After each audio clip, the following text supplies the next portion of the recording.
நேற்று நடந்த யார் அந்த பையன் டாஸ்கில் விக்ரம் வந்து இவங்களுக்குலாம் பேமெண்ட்டே தேவையில்லை, பஸ் சார்ஜ் கொடுத்தா போதுன்றதுக்கு திவாகர் சொல்லியிருந்தார்ல. அதுக்கு திவாகர் உனக்கு வேற பேர் சொல்ல பயம், அவங்க உன்னை நாமினேஷனில் குத்திடுவாங்கன்ற மாதிரி கேட்டிருந்தாரு. அதுக்கு விக்ரம் நான் தப்பாக சொல்லிட்டேன்னு சொல்லு, அதுக்காக பயம் இந்த நாமினேஷன்லாம் என்கிட்ட சொல்லாத, நான் வேணா அடுத்த வாட்டி மாற்றி சொல்கிறேன், நாமினேஷனில் குத்தானா நான் ஃபேஸ் பண்ணிக்கிறேன் அப்படின்ற மாதிரி சொல்லியிருந்தாரு. பாருவும் ரம்யா கிட்ட கேட்டிருந்தாங்க, நீ தைரியமான ஆள்தால கரெக்டான பேர் சொல்ல வேண்டியதால, எனக்கு யாரை பார்த்தும் பயமே கிடையாது, நான் சரியான ரவுடி பொம்பளை, இங்கே வந்து மாறணும்னு தான் நான் வந்திருக்கேன், நேற்று நடந்த கெட்டதுலையுமே ஒரு நல்லது என்னன்னா நான் கெட்ட வார்த்தை பேசல அப்படின்னா, இது ஷோவா வேற ஏதாவதுடான்ற மாதிரி தான் நமக்கு இருக்கு. வியானா பாரு திவாகர் பேசிக்கிறாங்க, இங்கே டாஸ்கை விட கேரக்டர் தான் ப்ளே ஆகுது அப்படின்னா. வியானா சில பேர் பண்ணுறது எனக்கு புரியவும் இல்லை, அவங்கள பிடிக்கவும் இல்லைன்ற மாதிரி சொல்லியிருந்தாங்க.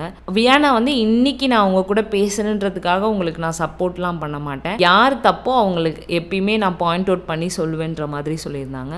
இங்கே குரூப்பிசமில் ஒரு சில பர்சன் அவங்க குரூப்பில் இருக்கவங்கள ஏதாவது சொன்னால் கோவப்படுறாங்க, அதே வேர்டை வெளியே இருக்கவங்கள பார்த்து சொன்னால் சிரிக்கிறாங்க அப்படின்ற மாதிரி வியானா சொல்லியிருந்தாங்க.